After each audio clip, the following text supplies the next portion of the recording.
అనకాపల్లి జిల్లా మాడుగుల మండలం మేజర్ పంచాయతీ కేజీపురంలో నారా చంద్రబాబు నాయుడు నాలుగోసారి ముఖ్యమంత్రిగా ప్రమాణ స్వీకారం సందర్భంగా తెలుగుదేశం పార్టీ నాయకురాలు కర్రి నాగమణి ఆధ్వర్యంలో కార్యకర్తలతో కేక్ను కట్ చేసి వేడుకలు జరుపుకున్నారు.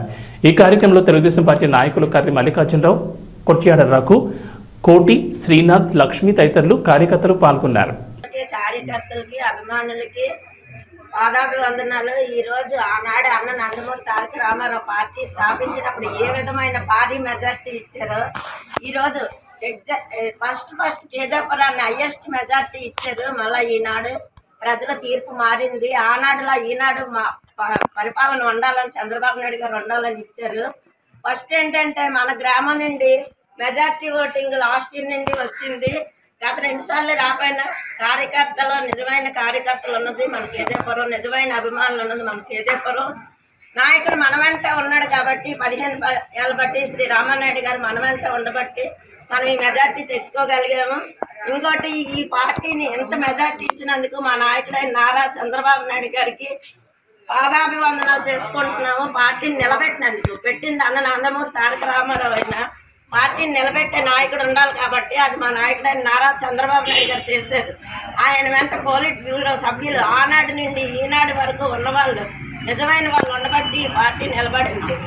అలాగే నిజమైన కార్యకర్తలు ఉన్నారు, నిజమైన అభిమానులు ఉండబట్టి దీని అంతటికీ మా నాయకుడైన నారా చంద్రబాబు నాయుడు గారు గుర్తించాలి, ఇక మీదటి గుర్తించాలి. ఇంకోటి కేజీపురం ప్రజలే కాదు, నాకు ఫస్ట్ కేజీపురం 10 వచ్చింది. మాడుగుల మండలానికి ఇచ్చిన మండల నాయకులకు కృతజ్ఞతలు తెలుపుకుంటున్నాను. అలాగే నియోజకవర్గానికి ఇచ్చిన నియోజకవర్గ నాయకులకి కృతజ్ఞతలు తెలుపుకుంటూ ప్రతి ఒక్కరివి కష్టపడి పనిచేద్దాం, కలిసి పనిచేద్దాం, మనమేంటో చూపిద్దాం, మన పార్టీ ఏంటో చెప్దాం.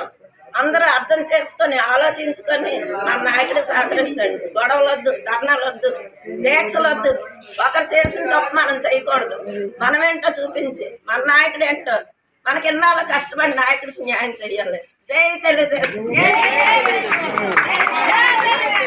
తిరుపతి అలిపిరి నడకదారి తిరుమలకు నడకదారి వెళ్లి యాత్రికుల కోసం ఉచిత లగేజ్ కౌంటర్ వద్ద యాత్రికుల కోసం ఉచిత మరుగుదొడ్లు శుభ్రత లేకుండా అస్తవ్యస్తంగా మారాయి. మరుగుదొడ్ల లోపల వాటర్ ట్యాపులు లేవని, విరిగిన టైల్స్, మురికి నీరు వీటన్నిటి వల్ల యాత్రికులు ఇబ్బందులు పడుతున్నారని అన్నారు. వెంటనే తిరుమల తిరుపతి దేవస్థానం వారు స్పందించి శుభ్రతకు ప్రాధాన్యత ఇవ్వాలని భక్తులు కోరారు.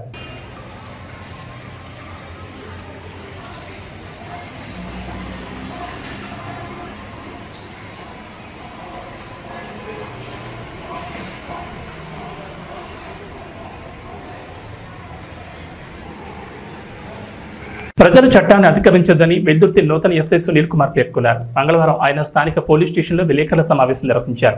ఈ సందర్భంగా ఎస్ఐ మాట్లాడుతూ ప్రజలు సంయమనం పాటించి గొడవలకు దూరంగా ఉండాలన్నారు. సమస్యలు ఏవైనా ఉంటే పోలీస్ స్టేషన్ ఆశ్రయించాలన్నారు.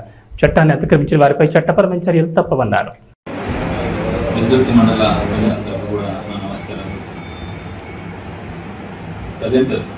ప్రస్తుతం ఉన్న పరిస్థితుల దృష్ట్యా మండల ప్రజలంతా కూడా వాళ్ళ నీళ్లు కోరి, వాళ్ళ సంక్షేమం కోరి మేము ఎప్పుడూ కూడా వాళ్ళకి అందుబాటులో ఉంటాము. పార్టీలకు అతీతంగా కూడా పనిచేస్తున్నాము. ఎక్కడ ఏ ఇన్సిడెంట్, ఏ సంఘటన జరిగినా కూడా మా పోలీసుల దృష్టికి తీసుకురావాల్సిందిగా కోరుకుంటున్నాం.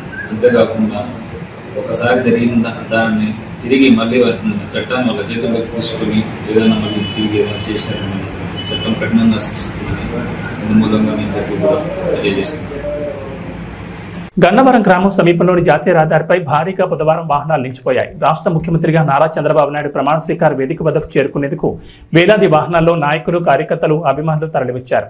దీంతో వీఐపీలకు సైతం ట్రాఫిక్ కష్టాలు తప్పలేదు.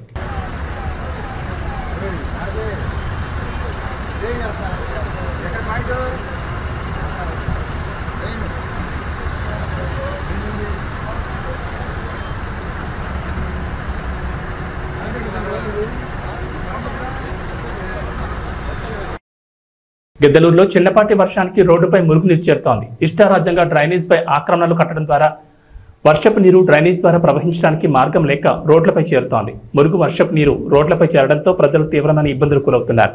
సంబంధించిన అధికారులు మాత్రం నిమ్మకు నీరెత్తినట్లుగా మౌనంగా ఉంటున్నారని విమర్శలు వినిపిస్తున్నాయి.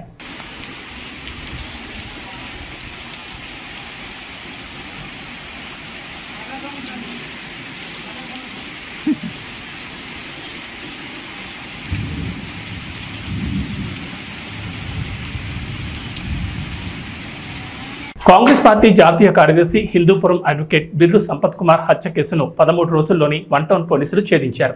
ఈ సందర్భంగా మాట్లాడుతూ మే 29 తేదీన హిందూపూర్ పరిసర ప్రాంతాల్లో సంపత్ కుమార్ని హత్య చేసి శవాన్ని కారులో డిక్కీలో తీసుకొచ్చి ధర్మవరం చెరువు వద్ద పడేసి వెళ్లడం జరిగిందని తెలిపారు. కుటుంబ సభ్యులు ఇచ్చిన ఫిర్యాదు మేరకు కేసును నమోదు చేయడం జరిగిందన్నారు. కనకానపల్లి మండలం మామిళ్లపల్లి క్రాస్ వద్ద వన్ టౌన్ సీఐ సుబ్రహ్మణ్యం సిబ్బంది సహాయంతో అరెస్ట్ చేయడం జరిగిందని తెలిపారు. ధర్మవరం 2వ మరుగు వద్ద మే 29 తేదీ అర్ధరాత్రి హత్య చేసి పడేసిపోయిన సంఘటనను పోలీసులు ఛాలెంజింగ్ గా తీసుకుని ఛేదించడం జరిగిందని తెలిపారు.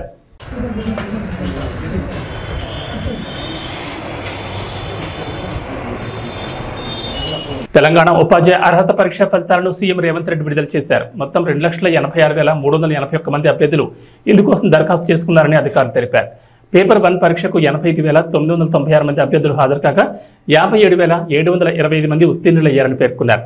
పేపర్ 2కు 1,50,491 మంది హాజరయ్యారని, వారిలో 51,443 మంది అభ్యర్థులు అర్హత సాధించారని అధికారులు తెలిపారు.